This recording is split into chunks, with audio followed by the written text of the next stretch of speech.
Chapter 47 The Rise of Russia. The story of the mysterious Muscovite Empire which suddenly burst upon the grand political stage of Europe.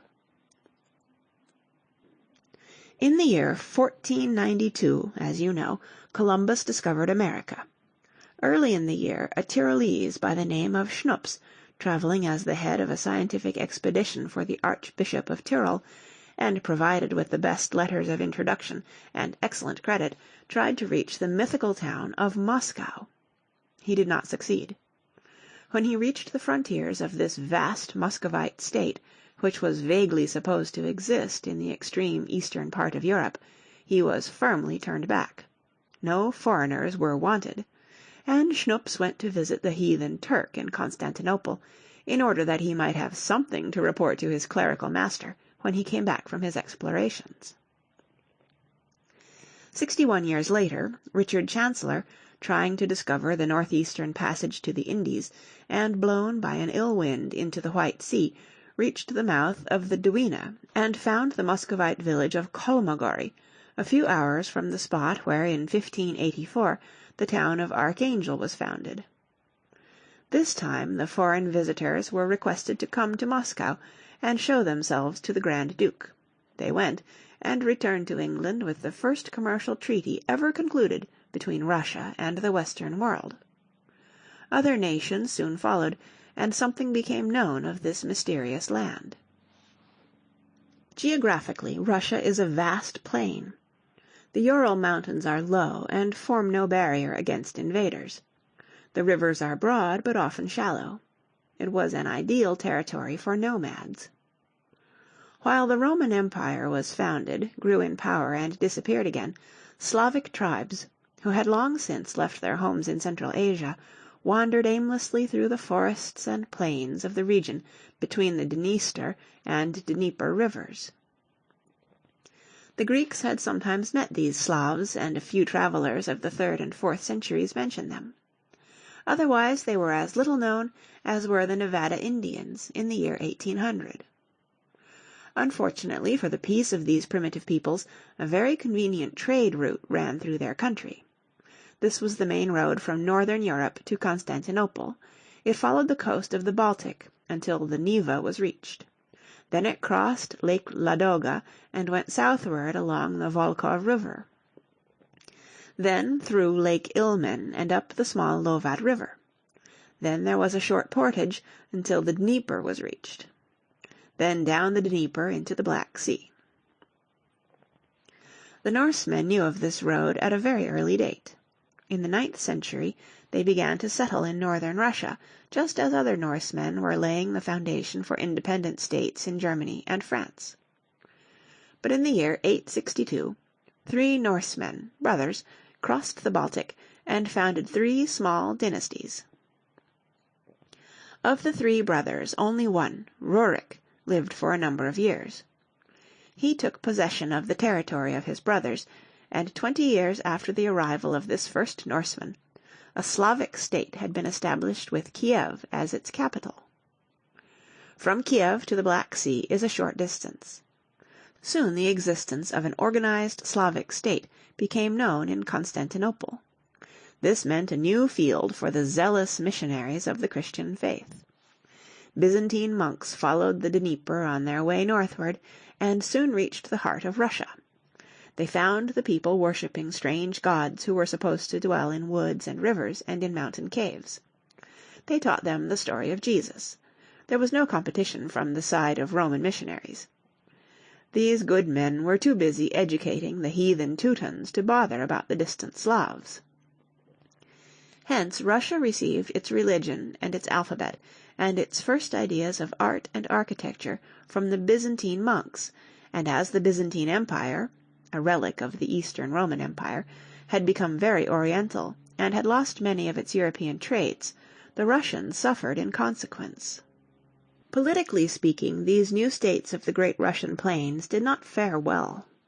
It was the Norse habit to divide every inheritance equally among all the sons. No sooner had a small state been founded, but it was broken up among 8 or 9 heirs, who in turn left their territory to an ever-increasing number of descendants. It was inevitable that these small competing states should quarrel among themselves. Anarchy was the order of the day. And when the red glow of the eastern horizon told the people of the threatened invasion of a savage Asiatic tribe, the little states were too weak and too divided to render any sort of defense against this terrible enemy. It was in the year 1224 that the first great Tartar invasion took place, and that the hordes of Genghis Khan, the conqueror of China, Bokhara, Tashkent, and Turkestan, made their first appearance in the west. The Slavic armies were beaten near the Kalka River, and Russia was at the mercy of the Mongolians. Just as suddenly as they had come, they disappeared. 13 years later, in 1237, however, they returned. In less than 5 years they conquered every part of the vast Russian plains. Until the year 1380, when Dmitri Donskoi, Grand Duke of Moscow, beat them on the plains of Kulikovo, the Tartars were the masters of the Russian people. All in all, it took the Russians 2 centuries to deliver themselves from this yoke. For a yoke it was, and a most offensive and objectionable one. It turned the Slavic peasants into miserable slaves. No Russian could hope to survive unless he was willing to creep before a dirty little yellow man who sat in a tent somewhere in the heart of the steppes of southern Russia, and spat at him. It deprived the mass of the people of all feeling of honor and independence. It made hunger and misery and maltreatment and personal abuse the normal state of human existence. Until at last the average Russian, were he peasant or nobleman, went about his business like a neglected dog who has been beaten so often that his spirit has been broken, and he dare not wag his tail without permission. There was no escape. The horsemen of the Tartar Khan were fast and merciless. The endless prairie did not give a man a chance to cross into the safe territory of his neighbor. He must keep quiet, and bear what his yellow master decided to inflict upon him, or run the risk of death. Of course, Europe might have interfered, but Europe was engaged upon business of its own, fighting the quarrels between the Pope and the Emperor, or suppressing this or that or the other heresy. And so Europe left the Slav to his fate, and forced him to work out his own salvation. The final savior of Russia was one of the many small states founded by the early Norse rulers. It was situated in the heart of the Russian plain. Its capital, Moscow, was upon a steep hill, on the banks of the Moskva River. This little principality, by dint of pleasing the Tartar, when it was necessary to please, and opposing him, when it was safe to do so, had, during the middle of the 14th century, made itself the leader of a new national life. It must be remembered that the Tartars were wholly deficient in constructive political ability. They could only destroy. Their chief aim in conquering new territories was to obtain revenue. To get this revenue in the form of taxes, it was necessary to allow certain remnants of the old political organization to continue.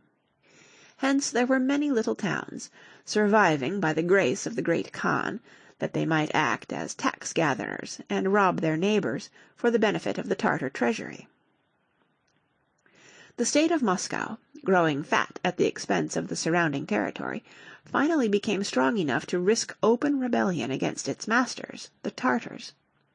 It was successful, and its fame as the leader in the cause of Russian independence made Moscow the natural center for all those who still believed in a better future for the Slavic race. In the year 1458, Constantinople was taken by the Turks.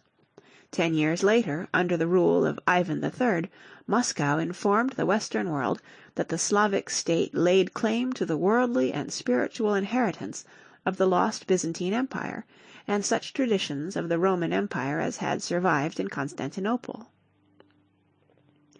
A generation afterwards, under Ivan the Terrible, the Grand Dukes of Moscow were strong enough to adopt the title of Caesar, or Tsar, and to demand recognition by the Western powers of Europe. In the year 1598, with Feodor I, the old Muscovite dynasty, descendants of the original Norseman Rurik, came to an end. For the next 7 years a Tartar half-breed, by the name of Boris Godunov, reigned as Czar.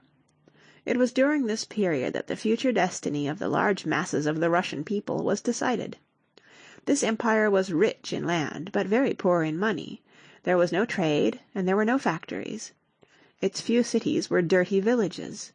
It was composed of a strong central government and a vast number of illiterate peasants. This government, a mixture of Slavic, Norse, Byzantine, and Tartar influences, recognized nothing beyond the interest of the state. To defend this state it needed an army. To gather the taxes, which were necessary to pay the soldiers, it needed civil servants. To pay these many officials it needed land. In the vast wilderness on the east and west there was a sufficient supply of this commodity. But land without a few laborers to till the fields and tend the cattle has no value. Therefore the old nomadic peasants were robbed of one privilege after the other, until finally, during the first year of the 16th century, they were formally made a part of the soil upon which they lived. The Russian peasants ceased to be free men. They became serfs or slaves, and they remained serfs until the year 1861, when their fate had become so terrible that they were beginning to die out. In the 17th century this new state with its growing territory, which was spreading quickly into Siberia, had become a force with which the rest of Europe was obliged to reckon. In 1618, after the death of Boris Godunov, the Russian nobles had elected one of their own number to be Tsar. He was Michael, the son of Feodor, of the Moscow family of Romanov, who lived in a little house just outside the Kremlin. In the year 1672 his great-grandson, Peter, the son of another Feodor, was born. When the child was 10 years old, his stepsister Sophia took possession of the Russian throne. The little boy was allowed to spend his days in the suburbs of the national capital, where the foreigners lived.